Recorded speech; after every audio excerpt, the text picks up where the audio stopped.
Hey everyone, and welcome to The Explainer. If you've ever looked at a massive, globally dominant corporation and just kind of wondered, how did their leaders actually make those high-stakes choices that literally dictate whether they survive or go under? Well, you are definitely in the right place. Today, we're totally unpacking the science and the art behind those massive boardroom decisions.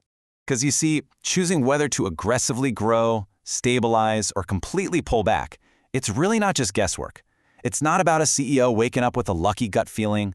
No, it's a highly structured, deeply analytical journey. And by the time we wrap up today, you're going to understand exactly how the world's top strategists map out that entire process. Okay, let's just quickly run through our roadmap. First, we'll decode strategic choice. Then we'll hit the strategy selection process. After that, we'll open up the toolkit to look at portfolio analysis starting with the BCG matrix, move right into the GE and McKinsey models, and finally, we'll wrap up by mastering the experience curve. Section 1. Decoding strategic choice. So, what is this exactly? Well, authors Pearson Robinson really hit the nail on the head here. They define it like this. Strategic choice is the decision which determines the firm's future strategy. Pretty straightforward, right? But basically, the whole goal here is rigorously evaluating your alternatives against a strict set of criteria. And you do this so you can pick that one grand strategy that perfectly aligns with your long-term objectives. Now here's where it gets really fascinating, because making that choice is a massive balancing act. On one side, you've got your objective factors. These are the hard, cold, data-driven realities. Things like profitability, risk, the actual math. But on the other side, you have subjective factors. And listen, you can never, ever underestimate the human element here. Personal ambitions, company culture, internal politics, or even just a manager's attitude can heavily sway that final choice. It is literally the collision of hard data and messy human behavior. Section 2. The strategy selection process. All right, so how do they actually do it? It basically boils down to a 4-step process. Step 1 is anchoring your intent right back to the company's core vision and mission. You have to know what you stand for. Step 2 is generating alternatives. This is where you'd use something like a gap analysis or a classic SWOT analysis to brainstorm different paths forward. Step 3, that's assessing those alternatives, using all those objective and subjective factors we just talked about. And finally, step 4 is making the call, actually selecting the absolute best option that fits what the organization can pull off. Section 3. Portfolio Analysis. The BCG Matrix. Okay, moving right along to the Boston Consulting Group's famous matrix. This tool is an absolute game changer because it visually maps out a company's entire portfolio. It essentially plots out different business units on just 2 axes, your relative market share and the industry growth rate. And doing this reveals exactly how your different products are contributing to the overall cash flow. So inside this framework, you first have your stars. These are your high-growth, high-market share products. They bring in a ton of revenue, sure, but they also need heavy investment just to keep growing at that pace. But eventually, as that market growth inevitably slows down, those stars turn into your cash cows. Cash cows dominate the market share, but in a slow growth space. They are literally your golden goose. They generate the massive surplus cash you desperately need to go fund all your other ventures. Now for the trickier stuff, you've got your question marks, high growth potential but really low market share. These guys just absorb a ton of cash.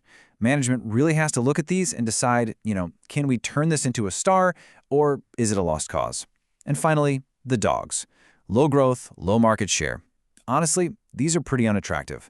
They usually barely break even. Most of the time, the smartest strategy here is to just cut your losses and completely divest. Section 4. The GE and McKinsey models. Now sometimes, simple market share just isn't enough of a metric. That's when strategists pull out the GE 9-cell matrix.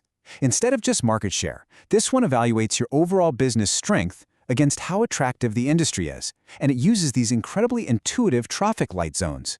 If you land in the dark green zone, boom, your strategy is to invest and expand. Medium green, you carefully select and earn.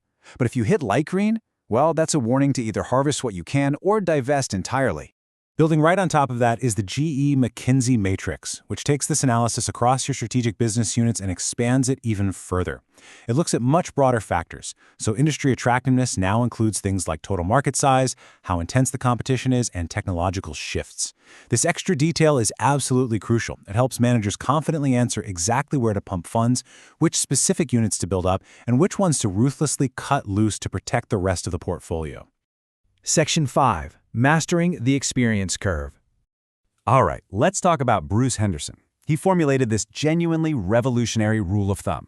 He said, costs of value-added net of inflation will characteristically decline 25% to 30% each time the total accumulated experience has been doubled.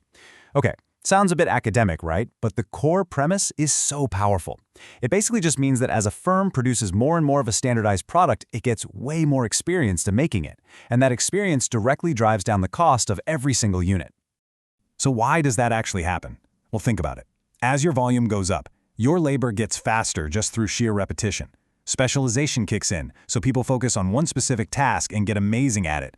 Plus, the company figures out ways to innovate production, they refine their materials through value engineering, and they streamline all their administrative systems. It's basically unlocking economies of scale on a massive level.